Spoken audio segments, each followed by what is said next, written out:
इतिहास में कुछ अपराध ऐसे होते हैं जिन पर कोई तलवार नहीं उठती, कोई रक्त नहीं बहता, फिर भी उनकी सजा सदियों तक मिलती रहती है। महाभारत के सबसे महान व्रती भीष्म, जिन्होंने कभी सिंहासन नहीं चाहा, कभी सत्ता नहीं मांगी और फिर भी हर अन्याय के समय सिंहासन के सबसे पास बैठे रहे। आचार्य हजारी प्रसाद द्विवेदी का यह निबंध किसी युद्ध की कहानी नहीं है, यह उस मौन की जांच है जो अन्याय के समय साध लिया जाता है। यह निबंध हमसे पूछता है, क्या केवल कर्तव्य निभा देना पर्याप्त है या सही समय पर सही पक्ष लेना भी उतना ही जरूरी है। यह निबंध एक पात्र का नहीं, उस नैतिक मौन का विश्लेषण है जो अन्याय को देखकर भी कर्तव्य के नाम पर अपनाया जाता है। चलिए आज इस निबंध के साथ सिर्फ भीष्म को नहीं, अपने समय और अपने मौन को परखते हैं। मैं हूं आपकी दोस्त वर्षा। आशा करती हूं आप सभी बहुत अच्छे से होंगे। एक बार फिर से आप सभी का स्वागत करती हूं आपके और हमारे चैनल स्पिरिट ऑफ इम्बैब के मंच पर। आज हम पढ़ने जा रहे हैं आचार्य हजारी प्रसाद द्विवेदी का प्रसिद्ध निबंध जिसका नाम है भीष्म को क्षमा नहीं किया गया। तो चलिए चलते हैं बिना किसी देरी के इस निबंध की ओर।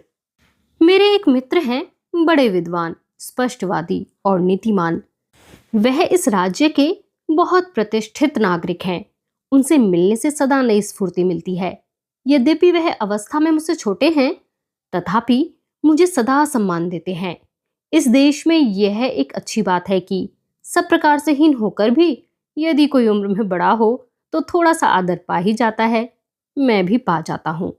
मेरे इस मित्र की शिकायत थी कि देश की दुर्दशा देखते हुए भी मैं कुछ नहीं कर रहा हूँ, अर्थात इस दुर्दशा के लिए जो लोग जिम्मेदार हैं उनकी भत्सना नहीं कर रहा हूँ। यह एक भयंकर अपराध है। कौरवों की सभा में भीष्म ने द्रौपदी का भयंकर अपमान देखकर भी जिस प्रकार मौन धारण किया था, वैसे ही कुछ मैं और मेरे जैसे कुछ अन्य साहित्यकार चुप्पी साधे हैं। भविष्य इसे उसी तरह क्षमा नहीं करेगा जिस प्रकार भीष्म पितामह को क्षमा नहीं किया गया। मैं थोड़ी देर तक अभिभूत होकर सुनता रहा और मन में पाप बोध का एहसास भी हुआ। सोचता रहा कुछ करना चाहिए, नहीं तो भविष्य क्षमा नहीं करेगा। वर्तमान ही कौन क्षमा कर रहा है? काफी देर तक मैं परेशान रहा। चुप रहना ठीक नहीं है। कमबख्त भविष्य कभी माफ नहीं करेगा। उसकी सीमा भी तो कोई नहीं है। 5000 वर्ष बीत गए और अब तक बेचारे भीष्म पिता को क्षमा नहीं किया गया। भविष्य विकट असहिष्णु है। काफी देर बाद भ्रम दूर हुआ। मैं भीष्म नहीं हूं। अगर हिंदी में लिखने वाला कोई भीष्म हो जाता तो भी मुझे कौन पूछता है। बहुत ज्ञानी गुणी भरे पड़े हैं। मुझसे अवस्था में, ज्ञान में, प्रतिभा में बहुत आगे। मुझे कोई डर नहीं है। भविष्य नामक महादुरंत अज्ञात मुझे किसी गिनती में लेने वाला नहीं है। डरना हो तो वे ही लोग डरे जिनकी गिनती हो सकती है। तुम क्यों घबराते हो? मनसाराम, तुम तो न 3 में हो न 13 में। बड़ी राहत मिली इस यथार्थ बोध से। मगर यह स्वीकार कर लेना चाहिए कि थोड़ी देर के लिए ही सही भीष्म मुझ पर छाए रहे। प्राचीन काल में भीष्म जैसा धर्मज्ञ और ज्ञानी खोजना कठिन है। महाभारत का शांति पर्व इसका गवाह है। कोई समस्या तो भले आदमी ने छोड़ी नहीं। प्राचीन काल के ज्ञानियों में भीष्म मुझे सबसे अधिक प्रभावित करते हैं। अपने अगाध इतिहास बोध के कारण युधिष्ठिर के हर प्रश्न के उत्तर में वह प्राय यह कहकर शुरू करते हैं, अत्राप्युदाहरन्ति मितिहासम पुरातनम।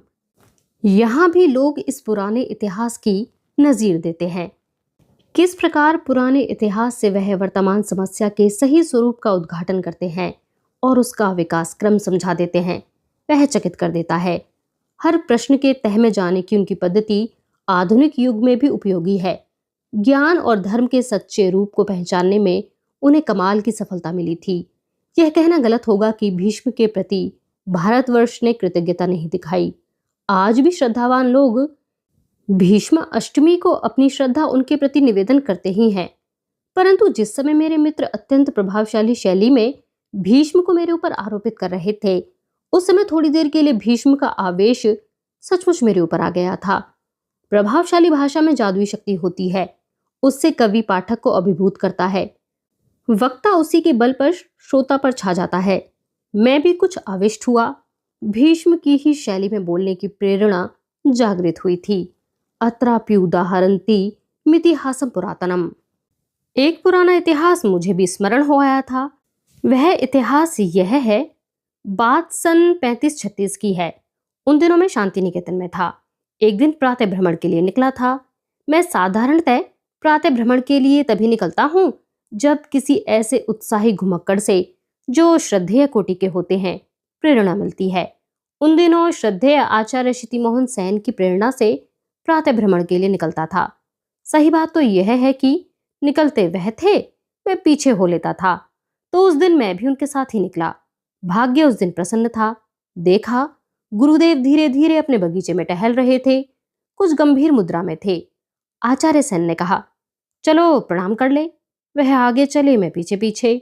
धीरे धीरे दबे पांव हम लोग उनके पास पहुंच गए। चरण छूकर प्रणाम निवेदन किया।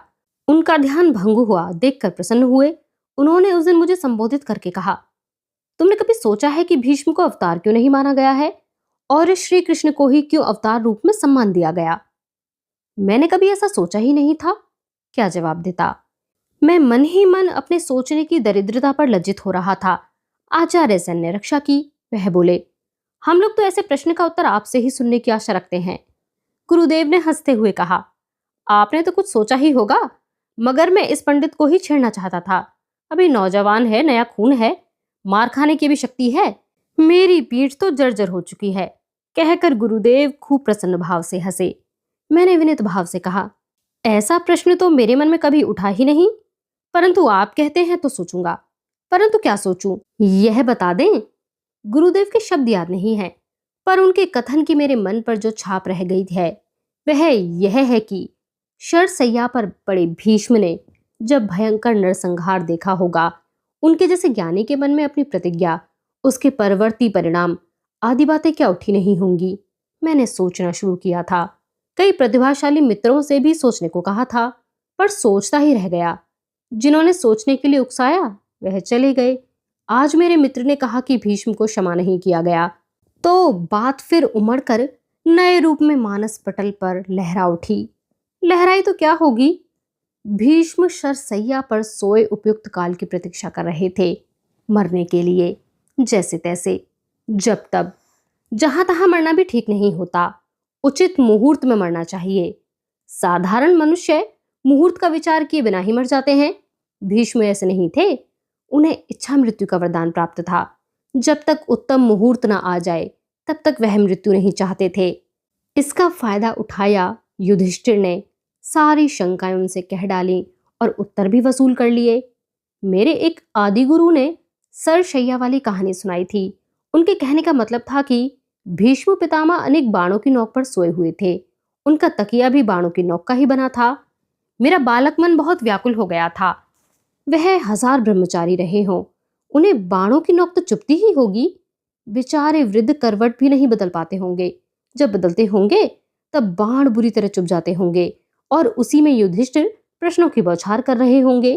यद्यपि युधिष्ठिर तो दयालु थे, तथापि उस समय थोड़ी और दया दिखाते तो क्या बिगड़ जाता। मैं जब उस दृश्य की कल्पना करता था तब मुझे बड़ी पीड़ा होती थी, पर दूसरे बच्चे ब्रह्मचर्य की महिमा का अनुभव करते थे और प्रसन्न होते थे। उनकी दृष्टि में ब्रह्मचारी के लिए यह कोई कष्ट की बात ही नहीं थी। मैं भी उसकी महिमा तो समझता था, पर न जाने क्यों मेरा मन दुखी होता था। बाद में मेरे एक विद्वान बुजुर्ग ने बताया कि शर सरकंडे को कहते थे, उसी से बाण बनते थे, इसलिए शर का अर्थ बाण हो गया। भीष्म वस्तुतः बाणों की नोक पर नहीं, सरकंडों की चटाई पर लेटे थे। यह व्याख्या ठीक है या नहीं, पर मेरे बालक मन को इससे बड़ी राहत मिली थी। सो भीष्म सरशैया पर थे, अर्थात सरकंडों की चटाई पर लेटे हुए थे। वैसे जर्जर वृद्ध के लिए यह भी कम कठोर शैया नहीं थी, पर चुभने वाली नहीं होगी। समर्थ पौत्रों ने उसे कुछ तो तरीके से बनवाया ही होगा। युधिष्ठिर ने अच्छा ही किया जो उसका मन बातचीत में उलझाए रखा। परंतु जब युधिष्ठिर और अन्य लोग उन्हें विश्राम करने के लिए छोड़कर चले जाते होंगे, तब एकांत में इस बूढ़े के मन में क्या चिंता रहती होगी। कुछ तो सोचते ही होंगे। श्रद्धालु लोग तो कहेंगे कि वह तुरंत ब्राह्मी स्थिति में चले जाते होंगे। भगवान श्री कृष्ण ने तो कहा ही है कि ब्राह्मी स्थिति प्राप्त हो जाने पर कोई मोह होता ही नहीं। पर जिन्हें श्रद्धा का इतना संबल प्राप्त नहीं है, वे क्या करें? उन्हें लगता है कि भीष्म जैसा ज्ञानी भी कुछ सोचता जरूर होगा। गुरुदेव पूछते हैं कि भीष्म को अवतार क्यों नहीं माना गया। मेरे यह मित्र कहते हैं कि भीष्म को क्षमा नहीं किया गया। क्या दोनों बातों का अर्थ एक ही है? शायद भीष्म को क्षमा नहीं किया गया, इसीलिए उन्हें अवतार नहीं माना गया। कुछ बात है अवश्य।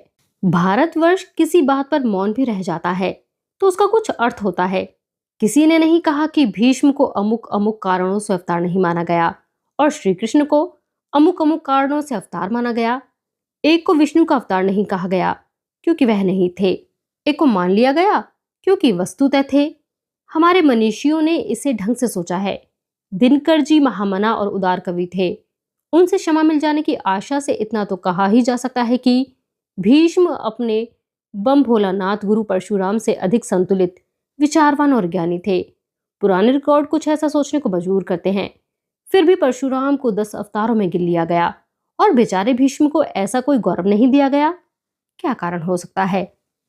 एकांत में भीष्म सरकंडों की चटाई पर लेटे लेटे क्या अपने बारे में नहीं सोचते होंगे?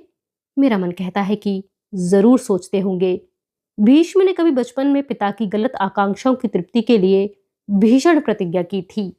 वह आजीवन विवाह नहीं करेंगे, अर्थात इस संभावना को ही नष्ट कर देंगे कि उनका पुत्र होगा और वह या उसकी संतान कुरुवंश के सिंहासन पर दावा करेगी। प्रतिज्ञा सचमुच भीषण थी। कहते हैं कि इस भीषण प्रतिज्ञा के कारण ही वह देवदत्त से भीष्म बने। यद्यपि चित्रवीर्य और विचित्रवीर्य तक तो कौरव रक्त रह गया था, तथापि बाद में वास्तविक कौरव रक्त समाप्त हो गया। केवल कानूनी कौरव वंश चलता रहा। जीवन के अंतिम दिनों में इतिहास मर्मज्ञ भीष्म को यह बात क्या खली नहीं होगी?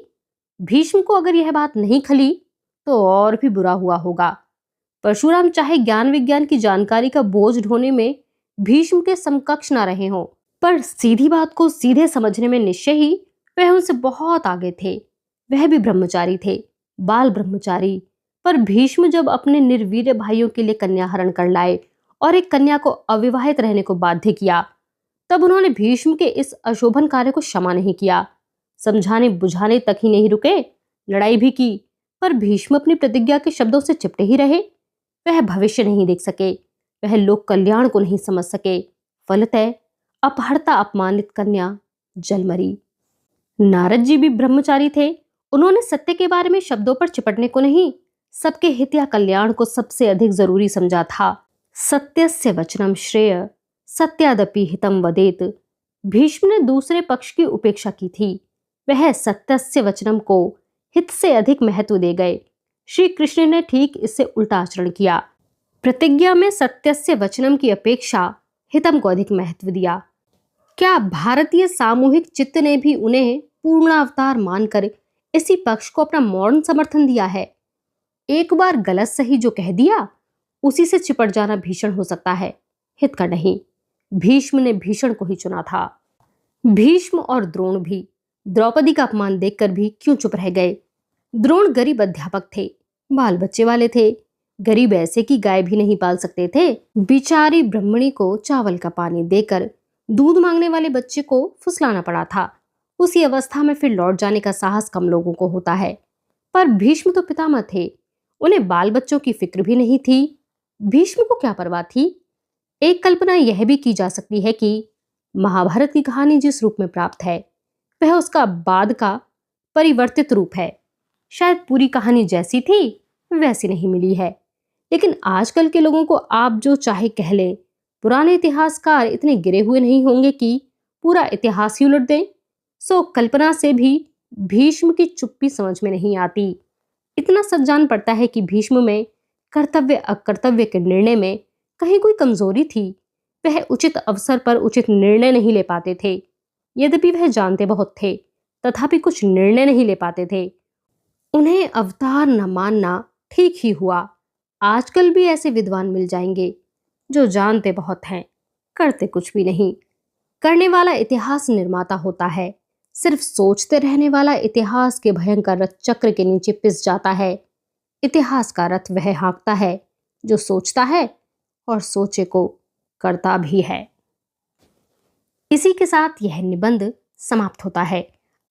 आप हमें कमेंट बॉक्स में आकर जरूर यह बताएं कि भीष्म को क्षमा क्यों नहीं किया गया। हमारे साथ बने रहने के लिए, हमें सुनते रहने के लिए आप सभी का बहुत शुक्रिया।